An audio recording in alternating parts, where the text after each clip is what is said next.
Break के बाद आपका स्वागत है।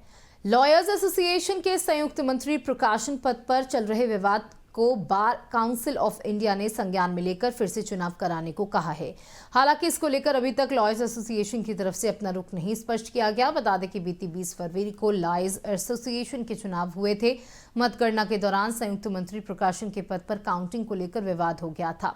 संयुक्त मंत्री प्रकाशन पर चुनाव लड़ रहे हैं भानु प्रताप सिंह और उनके समर्थकों ने एल्डर्स कमेटी में मिलीभगत के आरोप लगाए थे।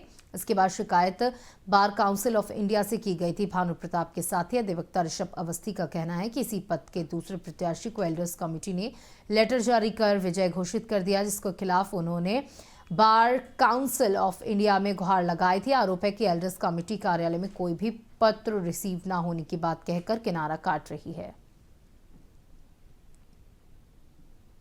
ठीक है। Praveen Kumar sir, the lawyers association का चुनाव 20 तारीख को संपन्न हुआ था। 22 तारीख को मेरी तरफ से प्रार्थना पत्र दिया गया था, जिसमें 100 मत पत्रों की गिनती कम पाई गई थी। इसी वजह से हम दोबारा चुनाव की मांग कर रहे हैं, निष्पक्ष और पारदर्शी चुनाव की। आप हमेशा कहते आ रहे थे कि पूर्व सैनिकों द्वारा चुनाव हो रहा है और पूर्व सैनिक चुनाव करा रहे हैं, निष्पक्ष चुनाव होगा। लेकिन अगर निष्पक्ष चुनाव हो रहा था तो 100 वोटों की काउंटिंग गई कहाँ, 100 मतपत्र कहाँ गए? इस वजह से हम दोबारा चुनाव की मांग कर रहे हैं। अभी तक क्या कार्रवाई हुई?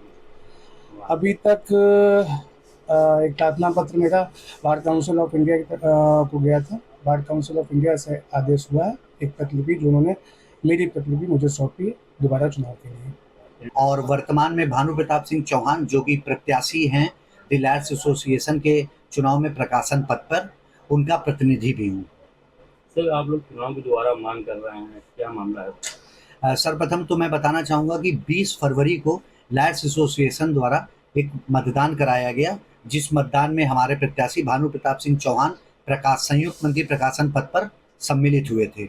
और 22 तारीख को मतगणना हुई थी हमारे पद पर। जब हमारी मतगणना हुई थी तो वहाँ पर हमने बहुत सी धांधलियाँ पकड़ी थी, जिन धांधलियों को देखते हुए हमने एल्डर्स कमेटी को तत्काल उसी समय एक प्रार्थना पत्र दिया था, और जिस पर हमने कहा था कि हमारी रिकाउंटिंग कराई जाए। रिकाउंटिंग का मुख्य कारण था कि वर्तमान समय में 4940 जो कुल मत पड़े थे, उनमें से एल्डर्स कमेटी द्वारा केवल 4840 मत ही शो हो पाए थे।